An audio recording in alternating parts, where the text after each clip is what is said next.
Capítulo 22. Viver por muito tempo, mas não por muito mais tempo. Quartas-feiras e sextas-feiras, além da quaresma, como viver para sempre, de acordo com Nietzsche ou outros. Ou, por que, quando se pensa sobre isso, parar de viver? Expectativa de vida e convexidade. Sempre que questionamos alguns aspectos da medicina, ou do progresso tecnológico incondicional alguém, invariável e prontamente, responde com o sofisma de que tendemos a viver mais tempo do que as gerações anteriores. Note que alguns defendem, até mesmo, um argumento ainda mais estúpido de que demonstrar inclinação às coisas naturais implica favorecer o regresso ao tempo das vidas brutais e breves, não percebendo que é exatamente o mesmo que dizer que a ingestão de alimentos frescos, não enlatados, implica rejeitar a civilização, o Estado de Direito e o humanismo. Portanto, há uma série de nuances nesse argumento da expectativa de vida. A expectativa de vida vem aumentando,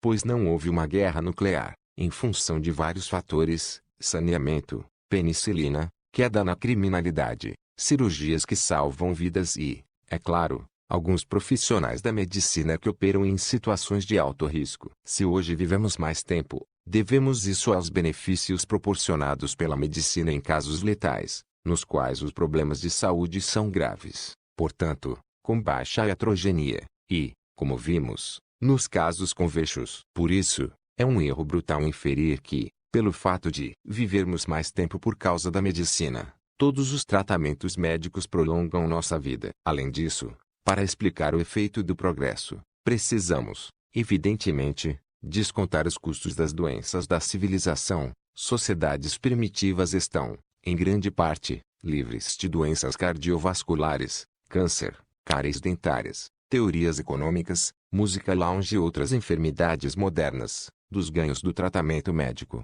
Os avanços no tratamento do câncer de pulmão precisam ser contrabalançados pelos efeitos do hábito de fumar. A partir das pesquisas, é possível estimar que a prática médica deve ter contribuído com um pequeno número de anos para o aumento da expectativa de vida. Mas, novamente, isso depende muito da gravidade da doença. Os oncologistas, certamente, contribuem positivamente nos casos avançados e curáveis de câncer, enquanto os médicos pessoais intervencionistas, evidentemente, contribuem de forma negativa. Precisamos levar em conta o lamentável fato de que a heterogeneia e, portanto, a medicina, reduz a expectativa de vida em certo número de casos. Os casos côncavos, fáceis de identificar. Temos algumas informações a partir de uma pequena quantidade de greves em hospitais, em que apenas um pequeno número de operações é realizado. Os casos mais urgentes, e as cirurgias eletivas são adiadas. Dependendo do lado do debate ao qual estejamos alinhados, a expectativa de vida aumenta ou, pelo menos, não parece diminuir nos dois casos. Além disso, o que é significativo, após o retorno à normalidade, muitas das cirurgias eletivas acabam sendo canceladas, uma evidência do quanto alguns médicos aviltam o trabalho da mãe natureza. Outro erro ao estilo iludido pelo acaso é pensar que, como até o século passado a expectativa de vida ao nascimento costumava ser de 30 anos, as pessoas viviam apenas há 30 anos. A distribuição era maciçamente distorcida, pois a maior parte das mortes acontecia no próprio nascimento ou decorria da mortalidade infantil. A expectativa de vida condicional era alta. Basta considerar que os homens tendiam a morrer vítimas de trauma.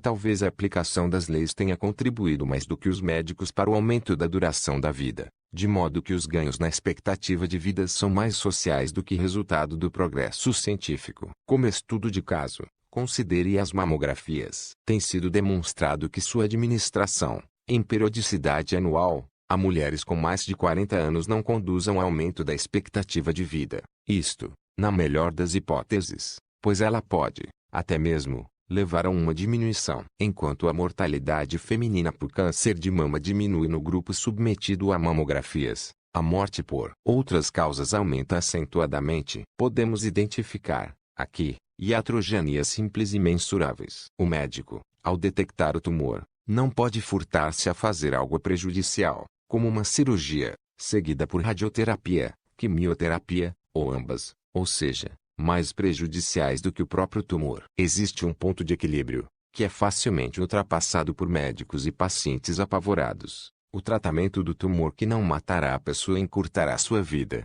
pois a quimioterapia é tóxica. Construímos muitas paranoias a respeito do câncer quando observamos retrospectivamente sua configuração. Um erro de lógica que se chama afirmar o consequente. Se todos aqueles que estão morrendo prematuramente de câncer tinham um tumor maligno, isso não significa que todos os tumores malignos levaram à morte por câncer. De forma praticamente equivalente, com base no fato de que todos os cretenses são mentirosos, pessoas inteligentes não infeririam que todos os mentirosos são cretenses, ou, com base no fato de que todos os banqueiros são corruptos, que todos os indivíduos corruptos são banqueiros. A natureza só nos permite cometer tais violações da lógica, chamadas de modus ponens, em casos extremos, a fim de nos ajudar a sobreviver. A reação extremada é benéfica em ambientes ancestrais.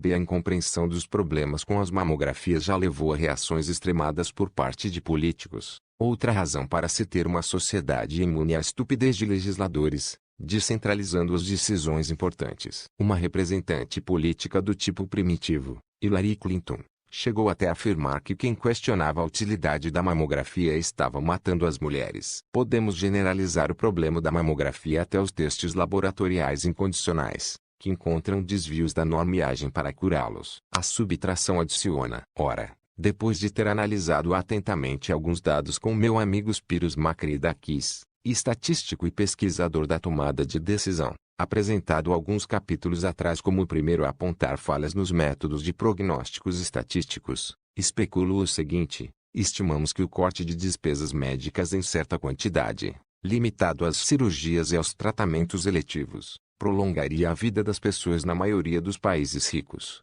especialmente nos Estados Unidos. Por quê? Simples análise básica de convexidade, simples exame de iatrogenia condicional. O erro de tratar os levemente doentes obriga-os a assumir uma posição côncava. E parece que sabemos muito bem como fazer isso. Basta aumentar o limite da intervenção médica, favorecendo os casos mais graves, em que o efeito da iatrogenia é muito pequeno. Talvez seja até melhor aumentar os gastos nesses casos e reduzir o das cirurgias eletivas. Em outras palavras, devemos raciocinar retrospectivamente, da iatrogenia à cura, e não no sentido inverso. Sempre que possível, devemos substituir o médico pela antifragilidade humana. Mas, por outro lado, não podemos nos acanhar diante de tratamentos agressivos. Outra aplicação da via negativa, gastar menos, viver mais, é uma estratégia subtrativa. Vimos que a heterogenia decorre do viés de intervenção, a via positiva, a propensão a querer fazer algo, gerando todos os problemas já discutidos. Mas vamos inserir um pouco de via negativa aqui.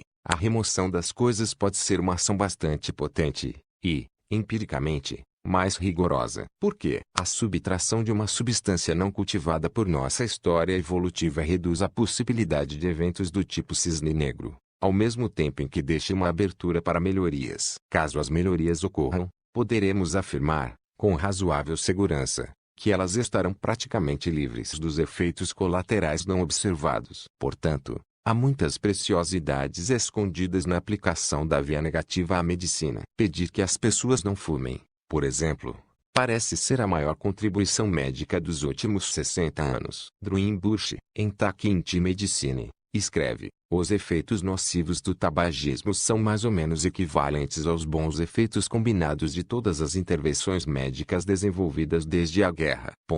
Livrar-se do tabagismo oferece mais benefícios do que ser capaz de curar as pessoas de todos os tipos possíveis de câncer. Como de costume, os antigos, conforme escreveu Enio, o bem está, principalmente, na ausência do mal. Nimium boni est, qui nihil est mali. Da mesma forma, lida-se melhor com a felicidade quando é abordada como um conceito negativo. O mesmo tipo de não linearidade pode ser aplicado. Os pesquisadores modernos da felicidade, que, de modo geral, parecem muito tristes, quase sempre psicólogos que viraram economistas, ou vice-versa, não usam as não linearidades e os efeitos de convexidade quando nos dão lições sobre a felicidade, como se soubéssemos o que ela é e como se isso fosse aquilo que deveríamos buscar. Na verdade, eles deveriam nos dar lições sobre a infelicidade, e imagino que, assim como quem fala sobre felicidade parece triste, quem falasse sobre infelicidade deveria parecer feliz. A busca da felicidade não é equivalente à evitação da infelicidade. Certamente, cada um de nós não apenas sabe o que nos deixa infelizes, Por exemplo, editores de texto, baldeações, odores fétidos, dor, visão de uma certa revista em uma sala de espera, etc. Como também sabe o que precisa ser feito em relação a isso. Vamos sondar a sabedoria secular. Às vezes, a exiguidade de alimento restaura o sistema, escreveu Plotino, e os antigos acreditavam em expurgos. Uma manifestação disso era frequentemente prejudicial, embora muitas vezes benéfica. Rotina de sangria. O regime da Escola de Medicina de Salerno. Disposição alegre, descanso e alimentação exígua. Sit tibi deficiente medici, medici tibi fiante aectria, mens laeta, requis, moderata dieta. Há uma história aparentemente apócrifa, mas, ainda assim, interessante, sobre Pompônio Ático, famoso por ser parente e destinatário das epístolas de Cícero. Estando incuravelmente doente, ele tentou colocar um fim tanto à sua vida quanto ao seu sofrimento por meio da abstinência, mas só conseguiu pôr termo ao último, pois, de acordo com Montaigne, sua saúde foi recuperada. E, apesar de sua natureza apócrifa, estou citando a história simplesmente porque, sob um ponto de vista científico, parece que a única maneira de conseguirmos prolongar a vida das pessoas é pela restrição calórica, que parece curar muitas enfermidades em seres humanos e prolongar a vida dos animais de laboratório. Mas, como veremos na próxima sessão, essa restrição não precisa ser permanente. Apenas um jejum ocasional, embora doloroso, seria suficiente. Sabemos que podemos curar muitos casos de diabetes submetendo as pessoas a uma dieta muito rigorosa, próxima à inanição, provocando um choque em seu sistema. Na verdade, o mecanismo deve ser conhecido heuristicamente a longo tempo, uma vez que existem institutos e sanatórios na Sibéria que incentivem a inanição curativa. Foi demonstrado que muitas pessoas beneficiam-se com a remoção de produtos que não existiam em seu habitat ancestral, açúcares e outros carboidratos em formato artificial, produtos à base de trigo, no caso daqueles com doença celíaca, embora quase todos nós estejamos, de alguma forma, mal adaptados a esse elemento extra na dieta humana, leite e outros laticínios, para aqueles cuja origem não é Europa do Norte, que não desenvolveram tolerância à lactose, refrigerantes, tanto diete quanto comum, vinho, para aqueles de origem asiática, que não têm histórico de exposição ao produto, pílulas de vitaminas, suplementos alimentares, médico de família, medicamentos para dor de cabeça e outros analgésicos. A dependência de analgésicos incentiva as pessoas a evitar enfrentar a causa da dor de cabeça por meio de tentativa e erro, que pode estar na privação do sono, na tensão no pescoço ou em agentes estressores ruins. Isso lhes permite continuar se automassacrando, levando uma vida ao estilo do leito de Procusto. Mas não é preciso ir muito longe. Basta começar a remover os medicamentos prescritos por nosso médico, ou, de preferência, remover nosso médico, como afirmou Oliveira Wendell Holmes. Se todos os medicamentos fossem jogados ao mar, seria melhor para a humanidade, mas pior para os peixes. Meu pai, um oncologista, que também fez pesquisas em antropologia, criou-me sob esta máxima. Na prática, infelizmente, ele não a seguia inteiramente, embora se referisse a ela com frequência. Eu, de minha parte, evito comer frutas que não eram encontradas no antigo Mediterrâneo Oriental. Uso-o a fim de mostrar que não estou generalizando de forma estúpida para o resto da humanidade. Evito qualquer fruta que não tenha um nome correspondente em grego ou em hebraico antigos, como mangas, mamões e até mesmo laranjas. As laranjas parecem ser o equivalente pós-medieval dos doces. Elas não existiam no antigo Mediterrâneo. Aparentemente, os portugueses encontraram uma árvore cítrica doce em Goa ou em algum outro lugar, e começaram a cultivá-la para produzir frutas cada vez mais doces, como uma confeitaria moderna. Até mesmo as maçãs que encontramos nos mercados devem ser olhadas com certa desconfiança. As maçãs originais eram desprovidas de sabor doce, e as empresas de frutas cultivam-nas de modo a obter doçura máxima. As maçãs das montanhas de minha infância eram ácidas, amargas, crocantes e muito menores do que essa variedade brilhante encontrada nos mercados norte-americanos, que, supostamente, é uma aliada da saúde. Quanto aos líquidos, minha regra é não beber líquidos que não tenham, pelo menos, 1000 anos, de modo que sua adaptabilidade tenha sido testada. Eu só bebo vinho, água e café. Nenhum refrigerante. Talvez a bebida mais enganosamente nociva seja o suco de laranja, que obrigamos os pobres inocentes a beber à mesa do café da manhã, enquanto, por meio do marketing, tentamos convencê-los de que é um hábito saudável. Sem contar que os cítricos que nossos antepassados ingeriam não eram doces. Eles nunca ingeriam carboidratos sem enormes quantidades de fibras. Comer uma laranja ou uma maçã não é biologicamente equivalente a beber suco de laranja ou de maçã. A partir desses exemplos, derivei a regra de que aquilo que se considera saudável é,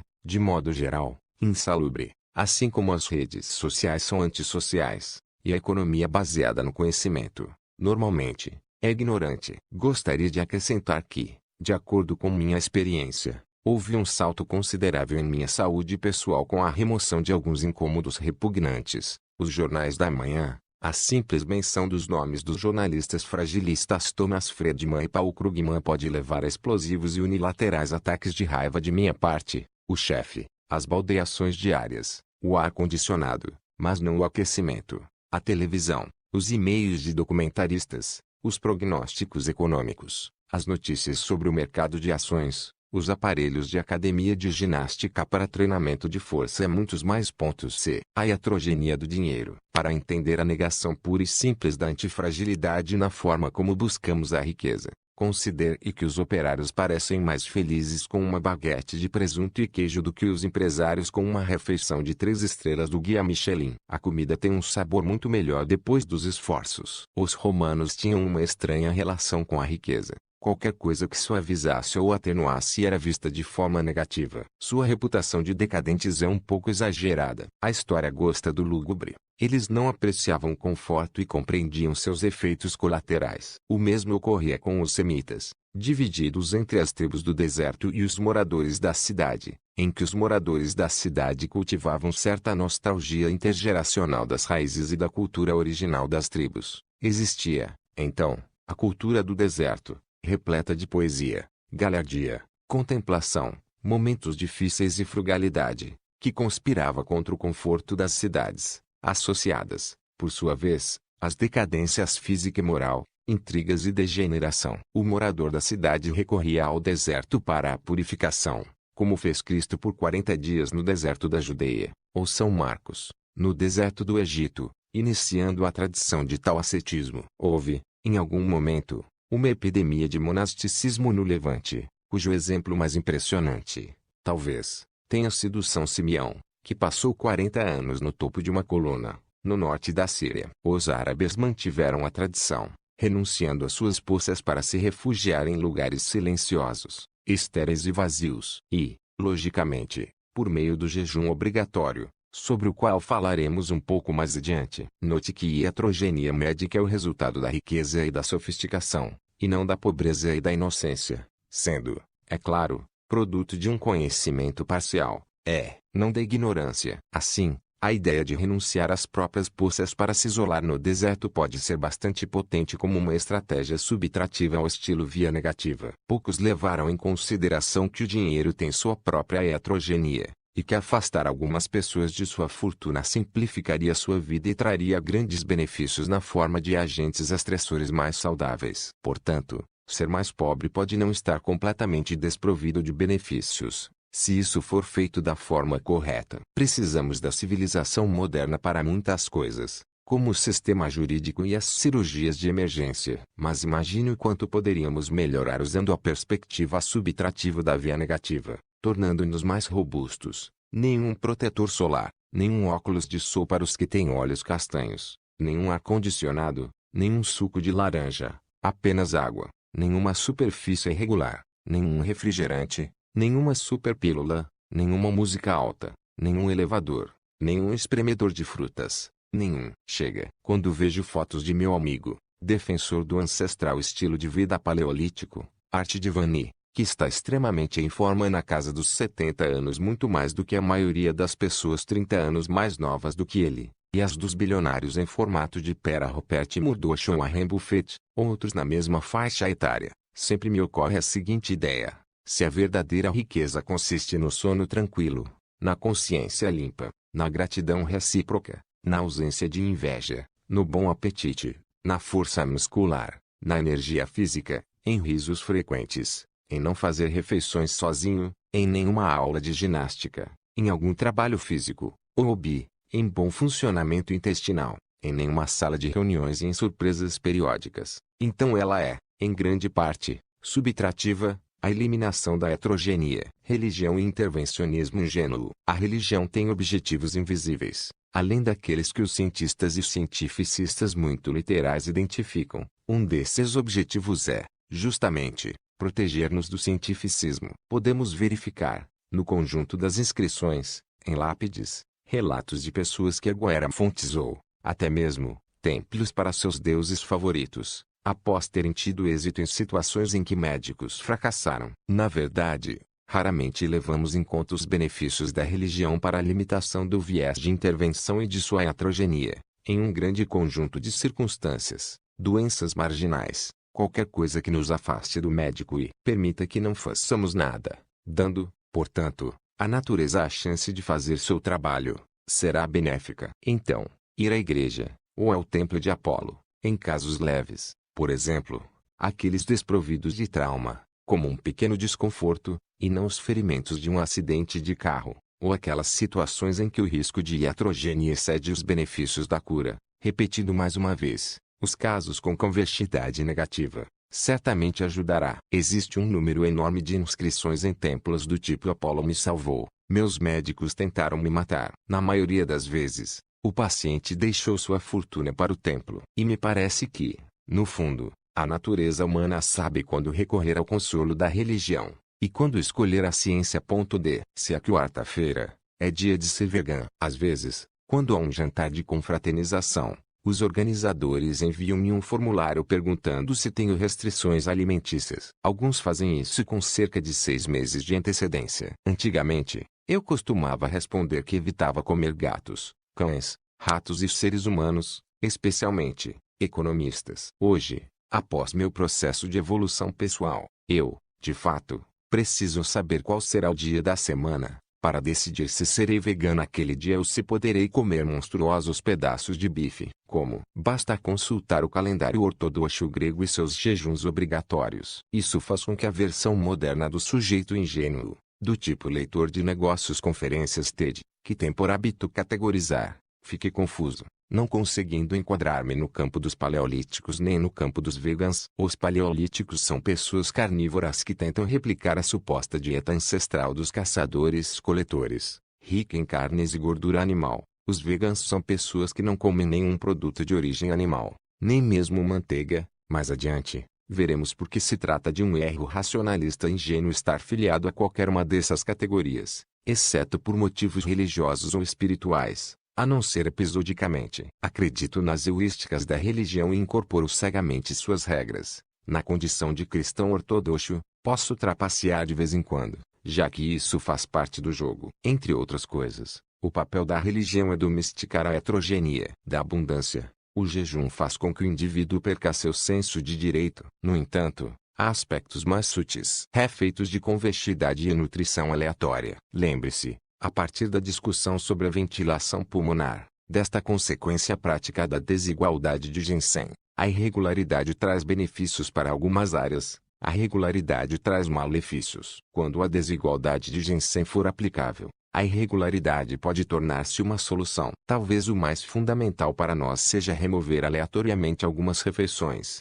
ou, pelo menos, evitar a estabilidade no consumo de alimentos. O erro de não levar em conta as não linearidades é perceptível em duas situações: na combinação e na frequência da ingestão de alimentos. O problema com a combinação é o seguinte: nós, seres humanos, somos considerados onívoros, em comparação com mamíferos mais especializados, tais como vacas e elefantes, que comem saladas, e leões, que comem suas presas, que, por sua vez, comem saladas. Mas essa característica de ser onívoro apareceu, necessariamente, como resposta aos mais variados ambientes, que tinham uma disponibilidade de fontes não planejadas, casuais e, o que é fundamental, em série. A especialização é a resposta a um habitat muito estável, livre de mudanças bruscas, e a redundância do trajeto é a resposta a um habitat mais variado. A diversificação da função teve de aparecer como resposta à variedade, e uma variedade de determinada estrutura. Observe a sutileza na forma como somos construídos.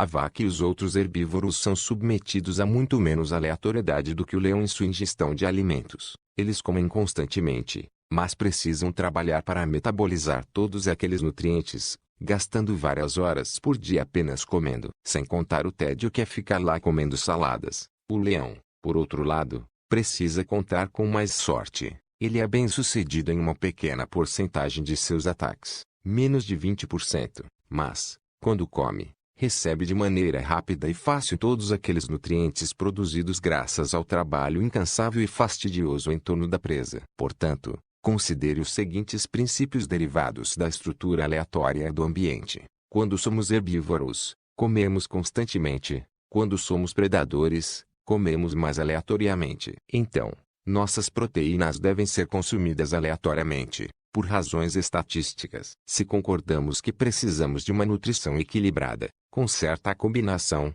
é errado supor, imediatamente, que precisamos desse equilíbrio em todas as refeições, em vez de alcançá-lo de forma gradual. Suponhamos que precisamos, em média, de determinadas quantidades de vários nutrientes, digamos, certa quantidade de carboidratos, proteínas e gorduras. E há uma grande diferença entre consumi-los juntos, em todas as refeições, com o clássico bife, salada, seguido por frutas frescas, ou consumi-los separadamente, em série. Por quê? Porque a privação é um agente estressor, e sabemos o que os agentes estressores são capazes de fazer quando lhes damos a chance de uma adequada recuperação. Aqui, observamos novamente os efeitos da convexidade em funcionamento. Consumir 3 vezes a dose diária de proteína em um dia e nada nos próximos 2 certamente não é biologicamente equivalente ao consumo moderado estável, considerando-se que nossas reações metabólicas são não lineares. Deveria haver alguns benefícios,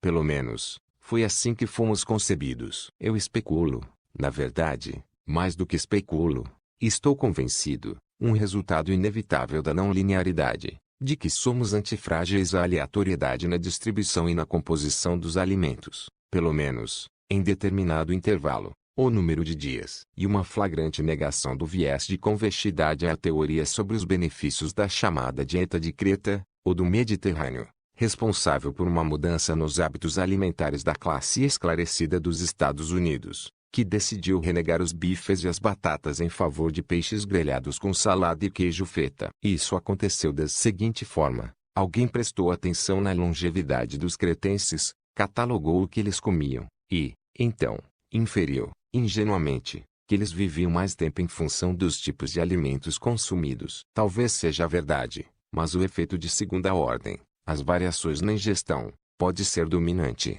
Algo que não foi percebido pelos pesquisadores mecanicistas. Na verdade, demorou um pouco para que se constatasse o seguinte: dependendo do radicalismo da cultura local, a Igreja Ortodoxa grega defende quase 200 dias de jejum por ano, e são jejuns angustiantes. Sim, jejuns angustiantes, como estou enfrentando agora. Escrevo estas linhas durante a Quaresma Ortodoxa, um período de 40 dias em que não posso consumir quase nenhum produto de origem animal. Nenhum doce e, para alguns mais disciplinados, nenhum azeite. Como existem várias gradações, tento manter-me em um nível semi-rigoroso, e a vida não é muito fácil, tal como desejaríamos. Acabei de passar um longo fim de semana em Amion, minha aldeia ancestral no norte do Líbano, na área grego-ortodoxa chamada de Vale Coura. Lá, os tradicionais alimentos ardilosos são aperfeiçoados, com grande imaginação. Quibe levantino feito com ervas e feijão,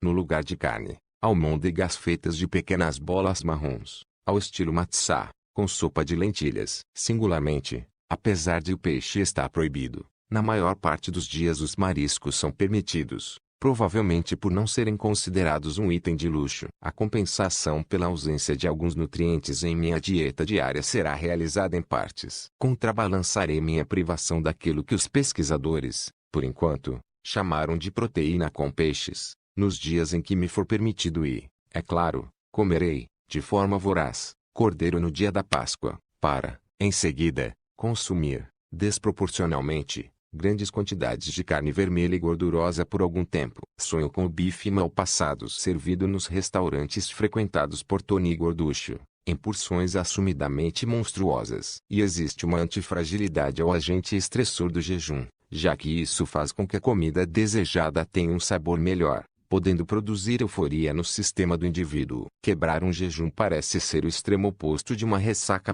F. Como comer a si mesmo. Eu me pergunto como as pessoas conseguem aceitar que os agentes estressores dos exercícios façam bem, sem conseguir chegar à conclusão de que a privação de alimentos possa ter o mesmo efeito. Mas os cientistas estão em vias de descobrir os efeitos da privação episódica de alguns alimentos, ou de todos eles, de alguma forma, conforme demonstram as evidências. Em resposta ao estresse da restrição alimentícia, ficamos mais atentos e mais adaptados. Podemos analisar os estudos biológicos não para generalizá-los ou usá-los no sentido racionalista, mas para verificar a existência de uma resposta humana à fome. Os mecanismos biológicos são ativados pela privação dos alimentos. E temos experiências com estudos de coorte, que evidenciam o efeito positivo da fome, ou a privação de um grupo de alimentos, no corpo humano. Os pesquisadores tentam compreender, agora, o mecanismo da autofagia, comer a si mesmo.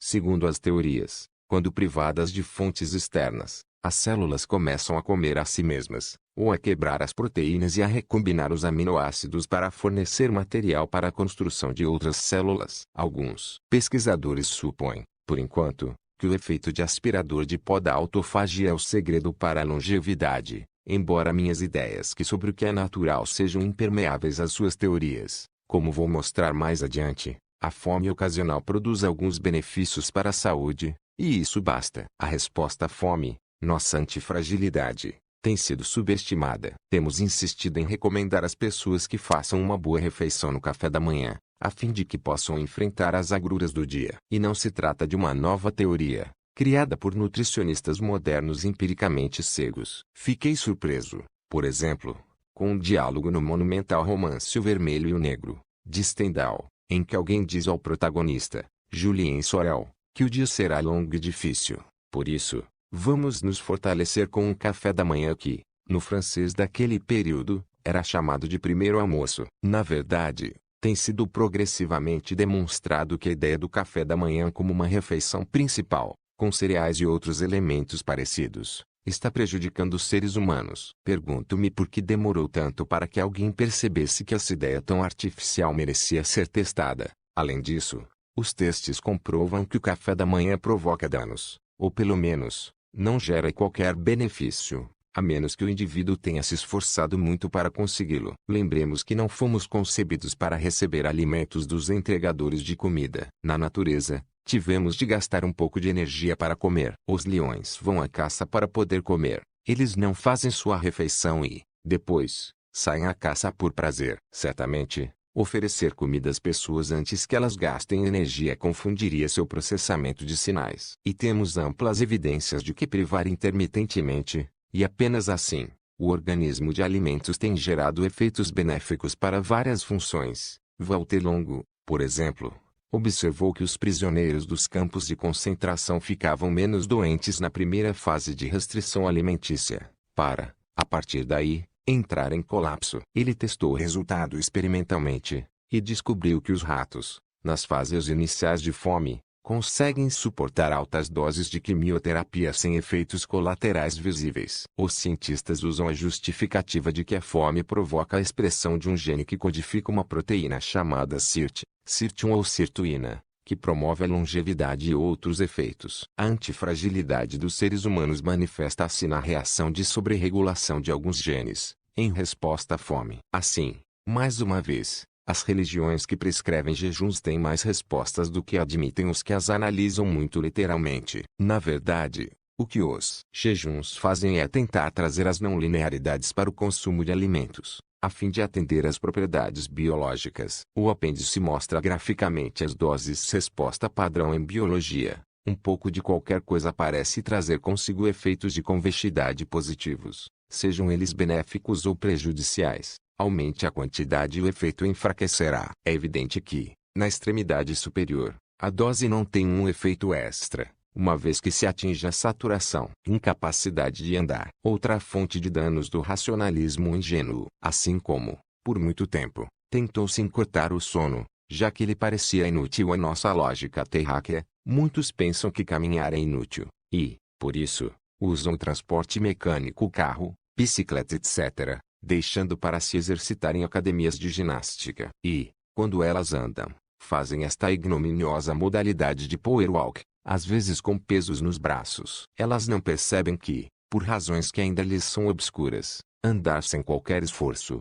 em um ritmo abaixo do nível de estresse, pode trazer alguns benefícios, ou, conforme suponho, trata-se de uma atividade necessária para os seres humanos, talvez tão necessária quanto o sono, que, em algum momento, a modernidade não conseguiu racionalizar e tentou reduzir. Ora, que a caminhada sem qualquer esforço seja tão necessária quanto o sono pode ser ou não verdade, mas ao se considerar que, até o advento do automóvel, todos os meus antepassados passaram a maior parte do tempo andando por aí, e dormindo, tento apenas seguir essa lógica, antes mesmo que alguma revista médica alcance a ideia e produza o que seus avaliadores chamam de evidências. Quero viver para sempre. Tenho ouvido muitas coisas que dizem respeito a como viver mais tempo, a ser mais rico e, é claro, a estar mais apinhado de aparelhos eletrônicos. Não somos a primeira geração a acreditar que a morte é o pior que nos espera. Mas, para os antigos, o pior resultado possível não era a morte, mas uma morte desonrosa,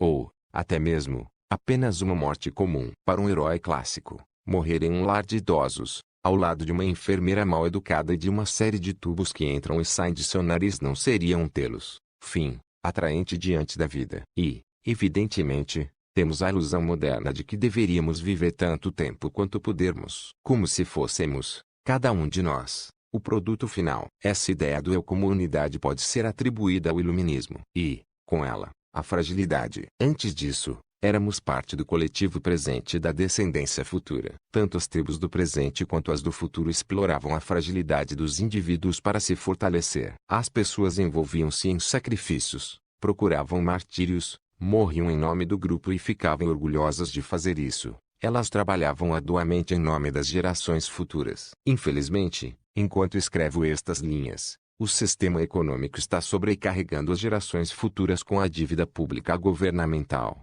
causando o esgotamento dos recursos e a deterioração ambiental, a fim de satisfazer as necessidades dos analistas de valores mobiliários e do sistema bancário. Mais uma vez, não podemos separar a fragilidade da ética. Conforme escrevi no capítulo 4, enquanto o gene é antifrágil, uma vez que a informação, o portador do gene é frágil, e é preciso que assim seja, para que o gene se fortaleça. Vivemos para produzir informações, ou para nos aprimorar com elas. Nietzsche fazia um trocadilho em latim, aut libri, sejam filhos ou livros. Ambos são informações que viajam através dos séculos. Acabo de ler o maravilhoso Te Immortalization com Mission, de John Gray, que discorre sobre as tentativas de usar a ciência, em um mundo pós-religioso, para alcançar a imortalidade. Senti uma espécie de desgosto profundo, como qualquer antigo sentiria, diante dos esforços dos pensadores da singularidade como Rai Kurzweil, que acreditam no potencial dos seres humanos de viver para sempre. Note que, se eu tivesse de encontrar o anti-eu, a pessoa neste planeta com ideias e estilo de vida diametralmente opostos aos meus, esta pessoa seria Rai Kurzweil. Não se trata apenas da neomania. Enquanto proponho que os elementos repugnantes sejam removidos da dieta das pessoas, e de sua vida, ele trabalha por meio da adição, sugerindo a ingestão de cerca de 200 de comprimidos por dia. Além disso, essas tentativas de imortalidade provocam-me uma profunda repulsa moral. É o mesmo tipo de profundo desgosto interno que toma conta de mim quando vejo um homem rico, de 82 anos, cercado de gatas, amantes com 20 e poucos anos, muitas vezes, russas ou ucranianas. Não estou aqui para viver para sempre, como um animal doente. Lembre-se de que a antifragilidade de um sistema provém da mortalidade de seus componentes. E eu faço parte dessa população maior chamada de seres humanos. Estou aqui para ter uma morte heroica em prol do coletivo, para produzir descendentes, e prepará-los para a vida, sendo seu provedor, ou, por fim, para produzir livros. Minhas informações, isto é, meus genes, o que é antifrágil em mim, devem ser a única coisa em busca de imortalidade, não eu. E aí, dizer adeus, ter um bom funeral em St. Sergius, Marsarquis, em Amiens, e, como dizem os franceses, place aux autres, abrir espaço para os outros.